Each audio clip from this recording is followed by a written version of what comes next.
Catherine, your mic. Okay, now we're talking. Okay. All right, we're starting.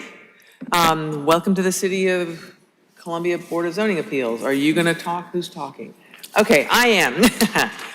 Welcome to the December meeting of the City of Columbia Board of Zoning Appeals. I am Catherine Fenner, Chair of the board, and will be serving as the chair for today's meeting. This time I'd like to introduce other members of the board. Sorry. Colton Driver, Jonathan Vang, and Sherrard Duval.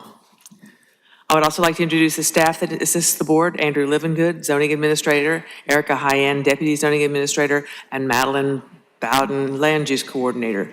The board is charged with hearing applications for special exceptions, variances, and administrative appeals.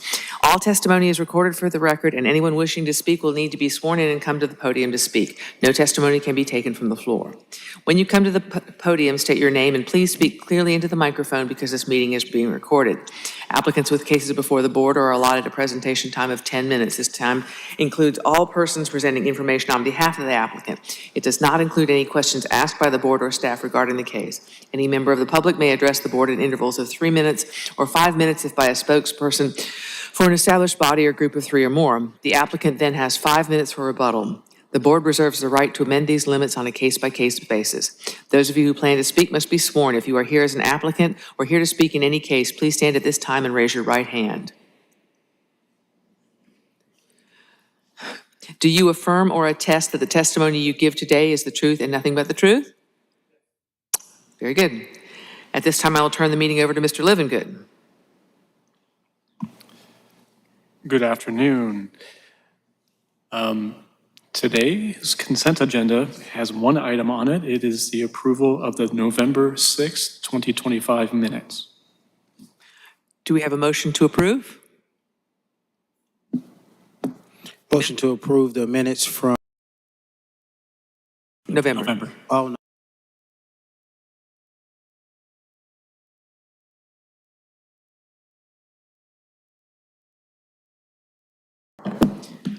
Okay. All right, now we will proceed with the regular agenda.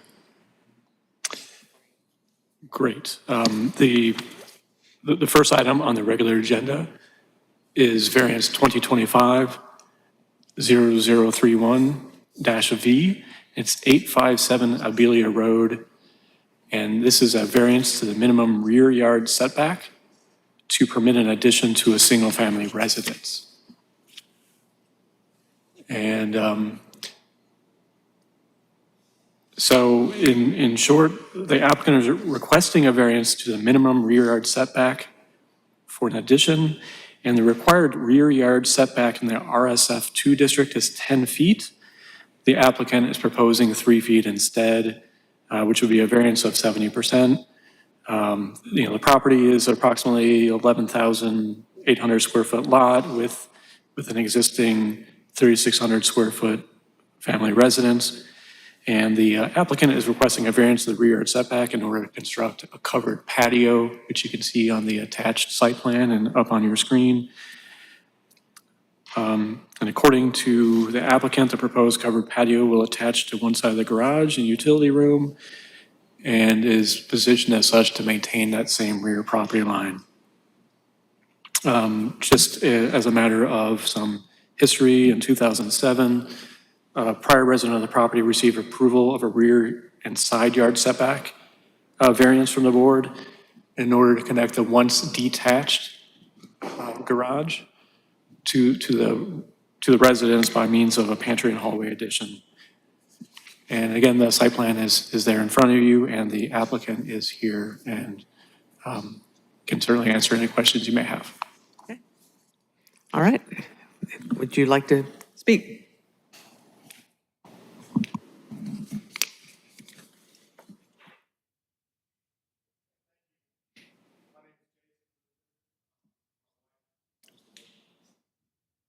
Is it on?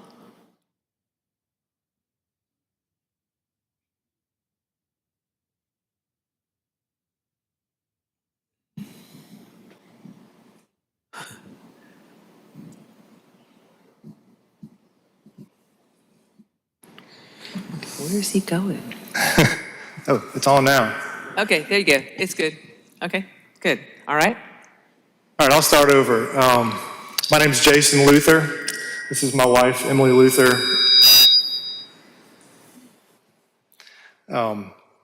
Good afternoon. Thank you all for having us. We really appreciate the chance to be here and very much appreciate you all being here. I know it's a lot of time out of your schedule.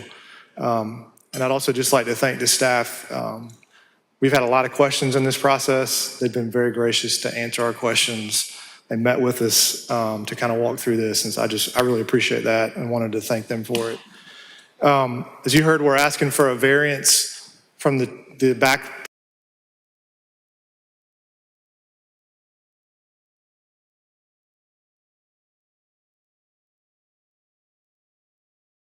neighborhood in 2017, and absolutely love it. My wife lived in an apartment a couple of blocks over when we were in school. She fell in love with the neighborhood, so as soon as we had a chance to get in here, we did. And we love everything about the way that it's laid out. It's not a historic district, but the houses are very historic in nature. We love the trees and the sidewalks and everything. After we moved in, we had our third son. So as our family has grown, we've realized we need a little more space for these boys as they're growing up. And during COVID in particular, we found ourselves spending a lot of time in the backyard. If you look at, you can't really see on this image that you've got up there, but on the prior plat, there is existing a little small patio in the back. It's partially covered. And so we spent a lot of time out there at the picnic table eating and just spending time as a family. And so a couple of years ago, we started looking at ways to create some extra space for our growing family. We want to have a place for the boys as they get older to have their friends over and be able to entertain them and not feel like we're breathing down their neck in the next room. And so we engaged a landscape architect, a guy named Drew Cheatham. He sort of helped us start working through this, and then eventually got a contractor and a design team to help us lay this out. One of the things we have learned in the process, let me back up. As you'll see from here, there's a couple of things that are interesting about the neighborhood that we like, but most of the lots are situated, most of the houses are situated central to back of the lot. So we have really big front yards and not a ton of space in the backyard, at least certainly not for ours. And so the back of our house is closer to the back line, and then with the garage that was added in 2007, it is on the back, 3 feet off the back line. As we worked through this process, we also discovered that Dominion has an easement along the side of our property, which we actually didn't know about when we bought it. It's not on the plat, but you now know about it. So the main power line for the neighborhood runs right along our side property line that services everybody in the neighborhood. And so there's 10 feet, we can't build it. We tried, we worked a lot with Dominion to see if there was some way to get an exception to their rules, but they are controlled by, OSHA and FERC are very inflexible. And so that was just not an option. The reason I mention that and the net effect of that is it really makes the side yard pretty limited in terms of what we can do over there. And so you've got a smaller backyard, you've got a restricted side yard, and then given the layout, the existing layout inside of our house, there's not a whole lot of places that you can exit the house to a patio. In fact, the back where we have it is the really only exit on the back side of the house. And so what we're proposing to do is to extend the roof line on the existing patio and the patio itself out. It'll be open on two sides, but it would be attached to the back of the house and the side of the garage. And it would just have your typical fireplace, place to sit, maybe a little table or something, and then a space for grilling and a countertop. If we have to build 10 feet off, there's a couple of issues that we've run into with that. One is sort of a functionality, feasibility issue. So it essentially makes that patio very narrow, which limits how you can use it. There are some costs to that because what you end up with is a space that doesn't connect to the back of the garage in a consistent, seamless manner. And so you have this jutting in of 7 feet and then coming out, which tying that into the roof is some extra costs. But even more important to us is it creates a really awkward look. It doesn't connect and look like this was built into the house and was intended to be there. It looks like an add-on, and we don't want that. So aesthetically, it just doesn't make a lot of sense. What we're proposing is just to follow the back line of where the garage is now. And that way we can extend the roof out. It'll look like it was intended to be there. That's just an extension of the house. We can connect the roof lines in a way that are, consistent with how the neighborhood looks. We've done a lot of work with our designer to try to preserve that feel. And it'll just, what we don't want is to look like a pavilion in the backyard that we just threw back there. We want it to feel connected and, like I said, an extension of the house. The last thing I'll add, which I think just kind of underscores this point, is, as I understand the UDO, we could build a covered patio that is detached from the house, open on all 4 sides, just like we have proposed. And it could sit in that same footprint, and the setback is 3 feet. If we did that, and it could be almost right up next to the house. If you did that, you would have it on the back line just like we're proposing, but it creates some issues for us in terms of, when you come out that back door of the house, you're gonna have a column that's supporting a corner of the unit right there, so it's not very functional. But then you also end up having these, again, disjointed roof lines. So you're gonna have the patio coming like this, and then the house and the garage coming like this, which again, we just think aesthetically is not what we want. Certainly we don't want our neighbors to have to, see that as well. So I hope that makes sense. I forgot to mention at the beginning, we have a very active text thread for our neighborhood and our street. So as soon as the sign went up in the yard, my wife sent a message out to everybody that said, here's what's going on, here's what we're proposing. If you got any questions, please let us know. We've got nothing but positive response on the text thread. And I did have 2 neighbors that provided letters of support yesterday that I just got that I'm happy to pass up to you. One of them is directly across the street from us, so they look at our house, and they have the same easement issue that we do. And then the others are our next door neighbors who have their own similar covered patio that is right along our driveway in the garage. So anyway, I hope that makes sense. I'm happy to answer any questions, and thank you again.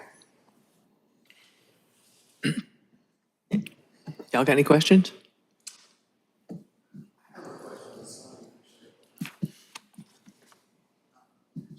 Speaking, I'm sorry, Catherine, I have a question for the zoning administrator, but not for the applicant. I don't have any questions for the applicant.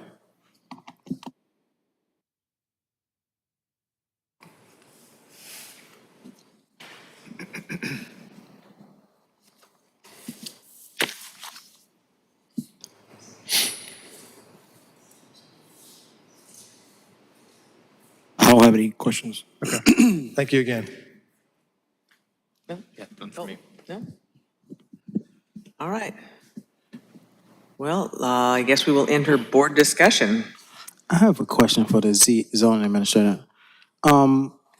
The gentleman said that they moved into the house in 2017, and that the garage was put onto the house in 2007.